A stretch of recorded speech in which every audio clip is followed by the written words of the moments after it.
and weaknesses. Though it had meant leaving Monterey penniless, he had not taken the gold and jewels Serafina had secreted.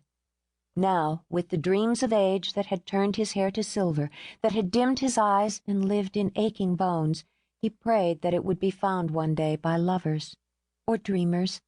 If God was just, he would allow Serafina to choose. Whatever the church preached, Felipe refused to believe God would condemn a grieving child for the sin of suicide. No, she would be as he had left her more than 40 years ago on these very cliffs, forever young and beautiful and full of hope. He knew he would not come here again. His time of penance was almost at an end. He hoped when he saw his Serafina again, she would smile at him and forgive a young man's foolish pride. He rose, bending in the wind, leaning on his cane to keep his feet under him, and left the cliffs to Serafina. There was a storm brewing, marching across the sea, a summer storm full of power and light and wild wind. In that eerily luminescent light, Laura Templeton sat content on the rock. Summer storms were the best. They would have to go in soon, back to Templeton House, but for now she and her two closest friends would wait and watch. She was 16, a delicately built girl with quiet gray eyes and bright bronze hair, and as full of energy as any storm. "I wish we could get in the car and drive right into it." Margot Sullivan laughed. The wind was fitful and growing stronger. "Right into it." "Not with you behind the wheel," Kate Powell sneered. "You've had your license a whole week and already have a rep as a lunatic." "You're just jealous because it'll be months before you can drive." Because it was true, Kate shrugged. Her short black hair fluttered. She took a deep gulp of air, loving the way it thickened and churned. "At least I'm saving up for a car instead of cutting out pictures of Ferraris and Jaguars." "If you're going to dream," Margot said, frowning at the minute chip in the coral polish on her nails, "dream big. I'll have a Ferrari one day, or a Porsche, or whatever I want." Her summer blue eyes narrowed with determination. "I won't settle for some second-hand junker like you."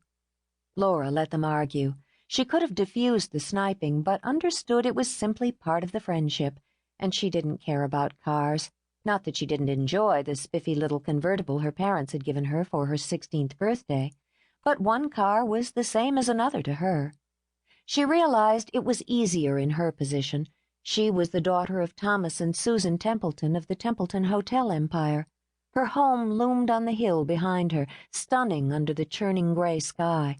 It was more than the stone and wood and glass that made it, more than the turrets and balconies and lush gardens, more than the fleet of servants who kept it shining. It was home. But she had been raised to understand the responsibilities of privilege. Inside her was a great love of beauty, of symmetry, and a kindness. Aligned with it was a need to live up to the Templeton standards, to deserve all she'd been given by birthright, not only the wealth, which even at 16 she understood, but the love of her family, her friends. She knew Margot fretted at limitations.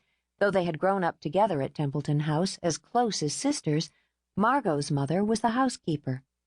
When Kate's parents had been killed, she had come to Templeton House, an 8-year-old orphan.